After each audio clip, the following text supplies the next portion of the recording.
Assalamualaikum warahmatullahi wabarakatuh. Bismillahirrahmanirrahim.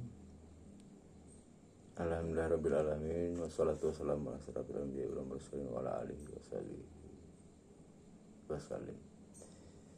Pada kesempatan ini adalah lanjutan daripada materi mati dalam panah ya. Jadi mati dalam panah ini sebagaimana disampaikan pada pembahasan video sebelumnya, yaitu ada 4 tingkatannya. Yang pertama yaitu mati tabi ya. Yang kedua mati maknawi. Yang ketiga mati siri. Yang keempat adalah mati hisi. Itu mati dalam keredaan Allah Subhanahu wa taala. Sebenarnya keempat tingkatan ini semua kita berharap keredaan daripada Allah Subhanahu wa taala, karena ini merupakan bagian dari perjalanan hidup kita ya, kita sebagai salik ya. Sebenarnya semua kita sebagai pejalan menuju kehadirat Allah Subhanahu wa taala. Tak lupa saya mengulang kembali bahwa mutu qabla anta mutu, itu sabda Rasulullah ya. Jadi rasakanlah mati sebelum engkau mati ya. Jadi pada tingkatan pertama ini yang dimaksud adalah ya, ini mati tabi. Jadi menurut sebagian para ahli tarekat, bahwa mati tabi ini terjadi dengan karunia Allah, dengan ridha Allah pada saat zikir qalbu. Jadi kalbu ini berzikir ya. Kalau yang sudah terbiasa, teman-teman kita yang sudah seperjuangan ya, seia sekata, sejalan, pasti sudah tidak asing lagi, selalu menggaungkan, mengumandangkan kalbu ini selalu hidup berzikir ya. Allah, Allah, Allah. Yang dimaksud dengan zikir kalbu ini dalam zikir lataif ya, bahwa mati tabi ini ya merupakan pintu pertama ya, pintu pertama untuk kita bermusyahadah dengan Allah Azza wa Jalla ya. Pintu pertama ini di dalam pada saat kita ya, pada saat seseorang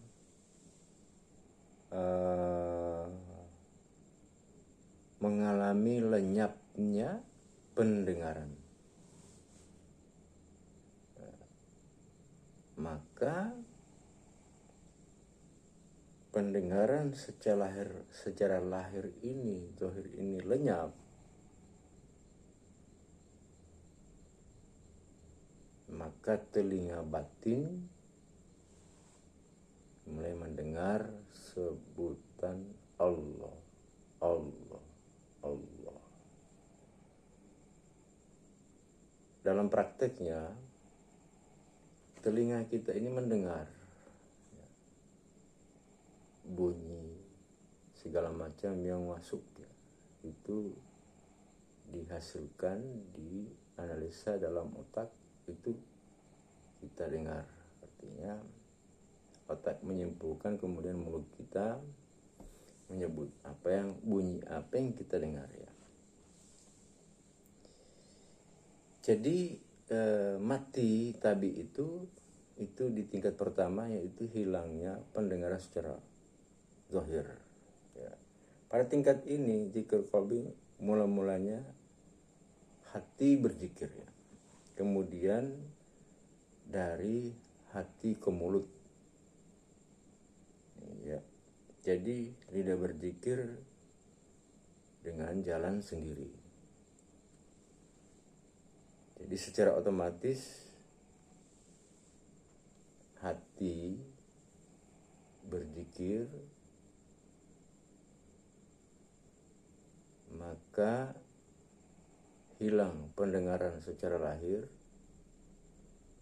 Zikir ini semakin lama makin melebar,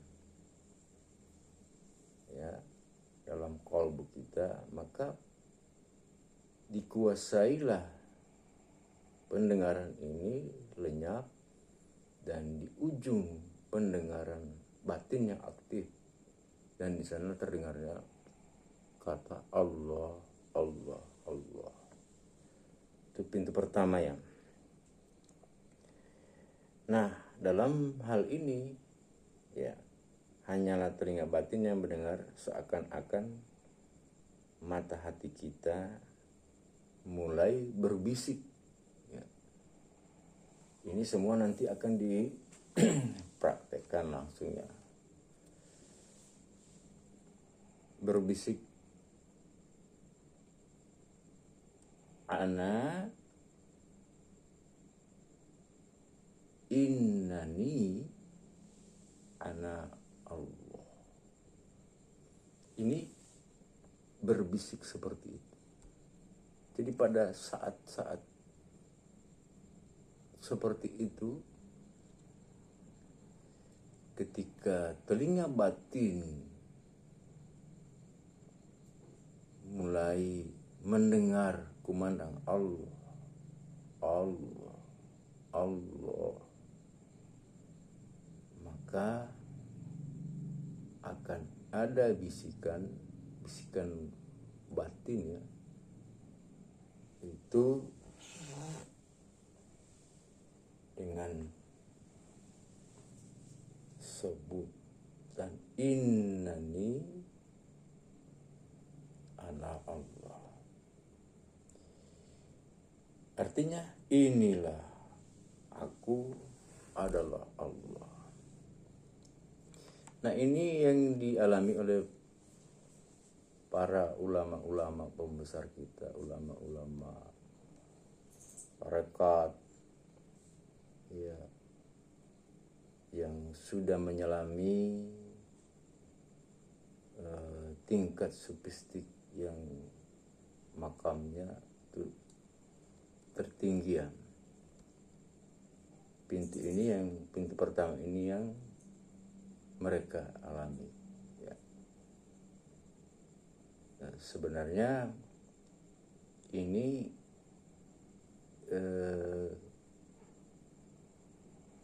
pengalaman ataupun kita sebagai orang, sebagai hamba Allah yang mengalami,